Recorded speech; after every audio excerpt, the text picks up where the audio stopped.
how you start a conversation with someone matters. Imagine this. You are a seller of teas,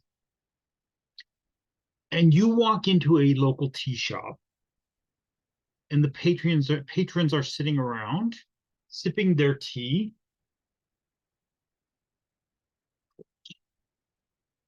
And you walk up and say, "Hey, I have some great tea. You should buy my tea."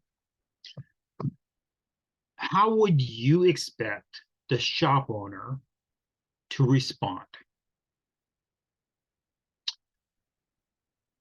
In the world, in the philosophical, spiritual, biblical, if you want, concept of do unto others as you would have them do unto you,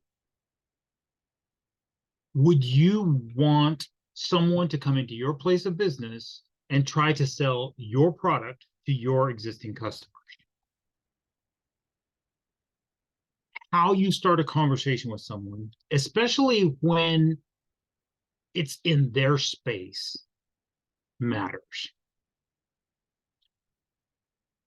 So in marketing, we have this concept we call a marketing funnel. And top of the funnel is attracting attention.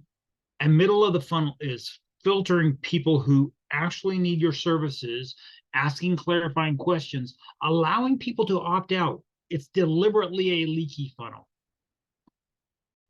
And at the bottom of the funnel is a one-to-one relational conversation that leads to a purchasing decision, yes or no.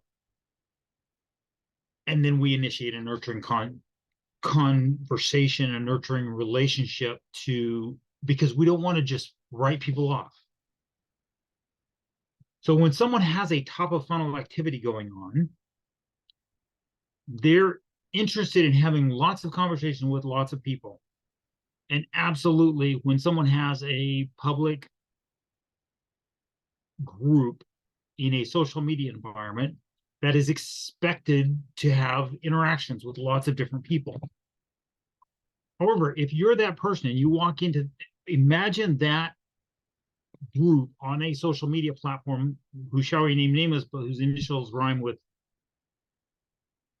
fake book. The initials rhyme with make look. And the group is a public group, but it has group rules, and you choose to immediately ignore those rules and or not agree to those rules. What are you saying to the people who are in that group? Yes, it might be a room that's totally full of your target market. Someone else is putting the effort in to attract that target market, not for your purposes, but for their purposes. And maybe those purposes could be synergistic, but it depends on how you start the conversation. Maybe there's opportunity to work together, but it depends on how you approach the group owner, as opposed to walking into the room like you're all that in a can of spam and saying, I have these services to offer, when it's a room full of people who that's exactly the services they offer. The group owner offers those services, and everyone in the group is learning how to offer those services. And you walk in like you're the greatest thing since sliced bread. So I'm going to read a couple examples of conversations, and then I'm going to propose an alternate approach. Actually, the last of my examples is going to be an alternate approach.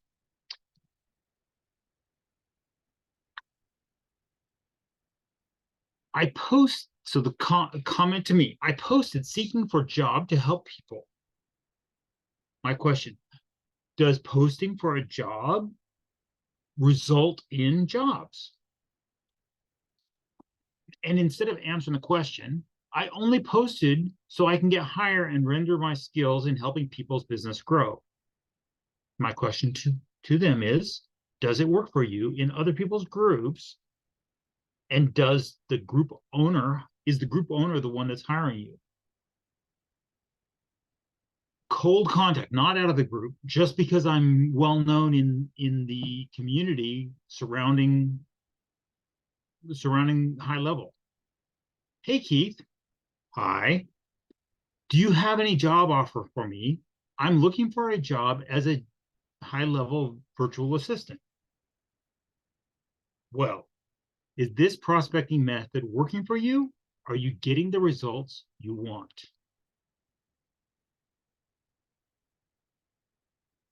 Okay, the response is, if you have any job offer, then I'd really, really thankful. The person hasn't yet asked me any questions other than hire me. And I have no idea who this person is. I don't know what their qualifications are. My response, if you're happy with this technique, then keep doing it. When you're ready to have a conversation about what you could maybe do differently, then let's talk.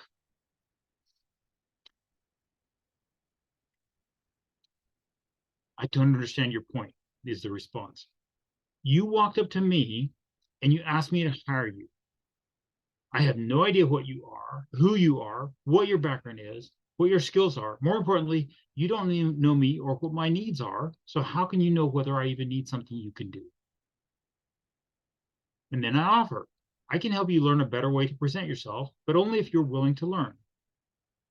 If what you are doing is working for you, then keep doing it. I'm going to share in the link in the notes wherever I share this. I'll share the link to the BNI official podcast. Dr. Ivan Meisner is the founder of BNI. Episode 402, and that's actually a rebroadcast of episode 179, the networking disconnect. The networking disconnect is the idea that people go to a networking event hoping to make a sale. And almost no one goes to a networking event hoping to buy something. This guy walks up to me virtually, but the correlation is the same. So in the online social media version of walking up to someone, this person starts a conversation and hands me their business card and says, "Here, hire me. I'm looking for a job as a high-level virtual assistant." What makes you think I'm even in the market? Here we go. I'm working as a freelancer. I can offer my skills as a seasoned specialist with over 4 years of experience, whether it's laundry list of things to do, etc. I've got you covered.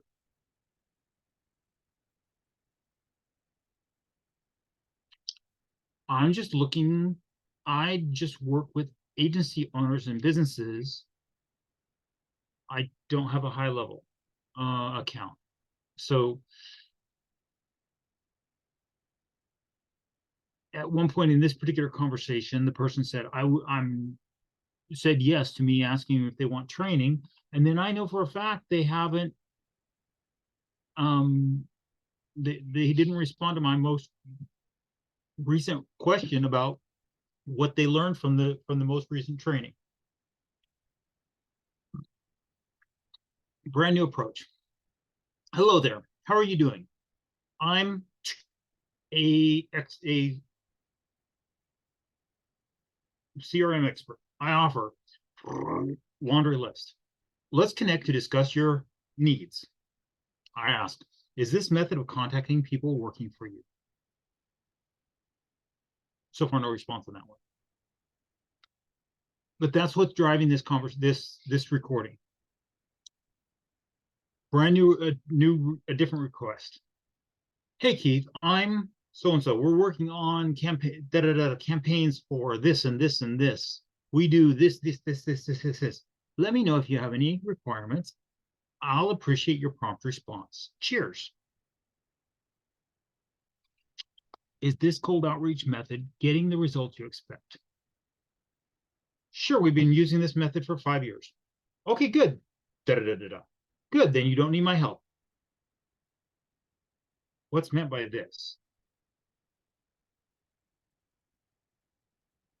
The person never asked whether I needed those things. They just launched into their spiel about the things they do.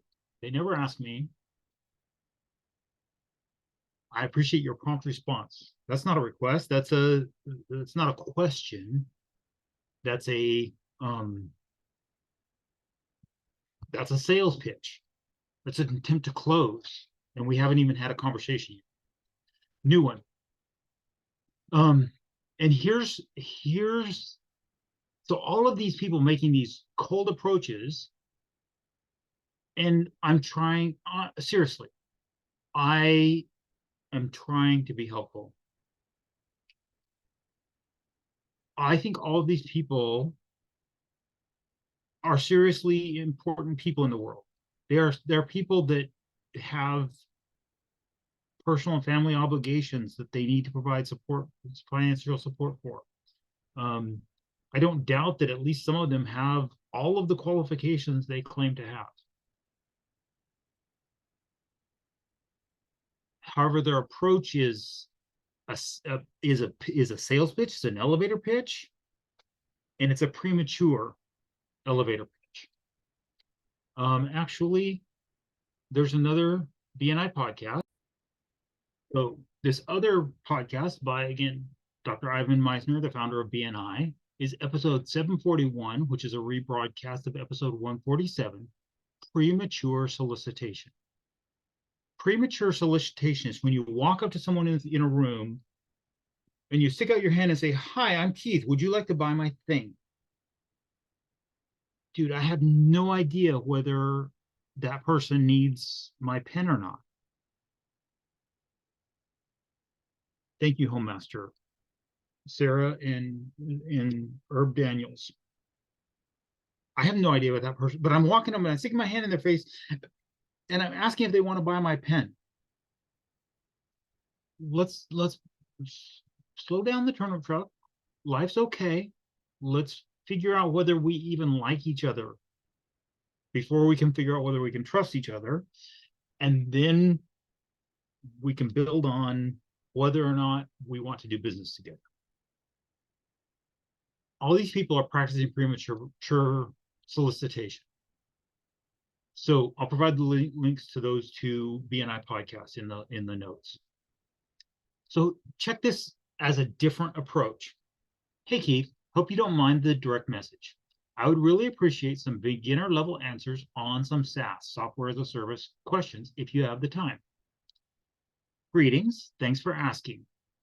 How long have you been using high level? And I asked that question mostly as a continue the conversation. It gives me a frame of reference for where the person's coming from. But mostly I'm asking to continue. I'm telling the person explicitly, I'm interested in having a dialogue with you. The person describes why they reached out and then gives a very articulate expression of what their experience with the software is. And we actually have enough relationship that when I even suggest that we get on a Zoom meeting, a video conference, it's obvious that we should do that. That would be an obvious next step for our conversation. And we get on a conversation, we have a really reasonable conversation. And did he buy anything from me? No. Did I buy anything from him? No. Did I give him some advice that might result in significant growth for his business? I certainly hope that what I gave him was as valuable as he indicated during the conversation that it was valuable.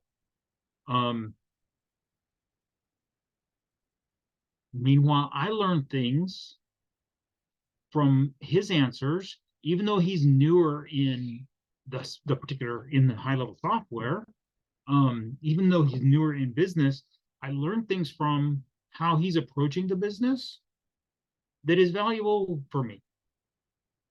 And it's because we actually had a polite, reasonable conversation instead of one or the other of us trying to pitch each other.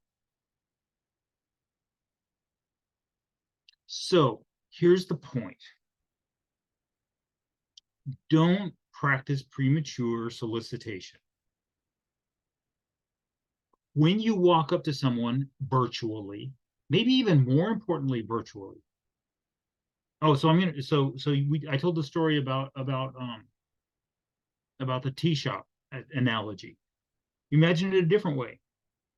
So you walk into a village where you've never been before, and you look around the village and you see the largest house and the next largest house and two or three third largest houses, and you randomly pick one of those and you walk up and you knock on the door and you say, "Hello, Mr. Homeowner. Would you like me to tutor your children in math?" And the homeowner doesn't even have kids. But you don't know that because you didn't ask. You just assumed that the person needed a math tutor for their kids. Don't practice premature solicitation. Be social on social media. I get that from Bridget Willard. Maybe I'll link to her website as well. Have conversations with people and see where the conversations go instead of preconceived notion of what sale you're getting ready to make. I hope this gives you a thought of a different way you might choose to approach your online relationship building as opposed to online cold direct message sales.